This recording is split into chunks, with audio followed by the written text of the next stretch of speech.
The history of Babylon did not begin with dramatic conquests, but with a quiet geographical advantage. At the beginning of the 20th century BCE, in the heart of Mesopotamia, between the Tigris and the Euphrates, a small city emerged at the crossroads of fertile land and major trade routes. At first, Babylon was only one settlement among many. Its transformation began with the rise of the Amorite dynasty. Over time, Babylon evolved from a provincial town into the capital of an independent state. This shift did not occur through sudden revolution, but through gradual consolidation. Neighboring communities were unified, royal authority strengthened, and early administrative institutions took shape.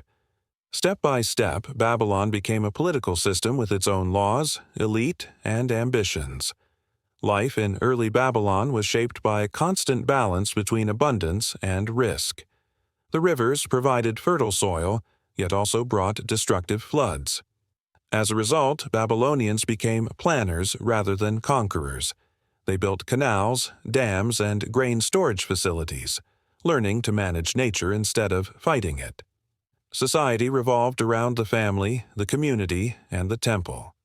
Religion played a central role in everyday life. Babylonians believed that order within the state reflected a greater cosmic order. From this belief emerged a distinctive mindset based on respect for law, labor, and hierarchy. Babylon's true ascent occurred under King Hammurabi in the 18th century BCE. He not only expanded the state's territory but introduced one of the earliest systematic models of governance. The Code of Hammurabi transformed abstract justice into concrete legal rules that applied across all social classes, reinforcing stability and predictability within society. The Babylonian economy rested on agriculture, craftsmanship, and long-distance trade. While the state controlled key resources, private initiative was encouraged.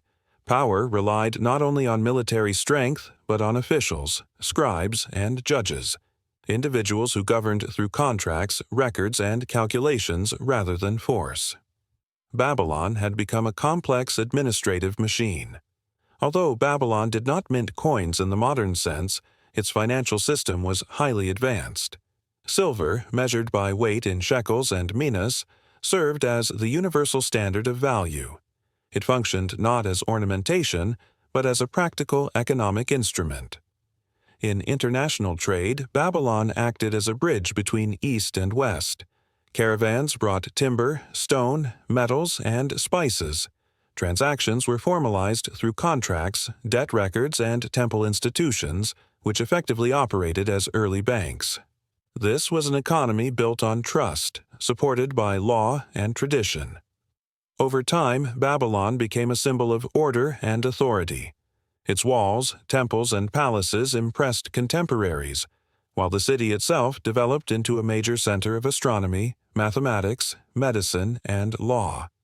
A key source of Babylon's strength was its ability to absorb foreign traditions rather than destroy them.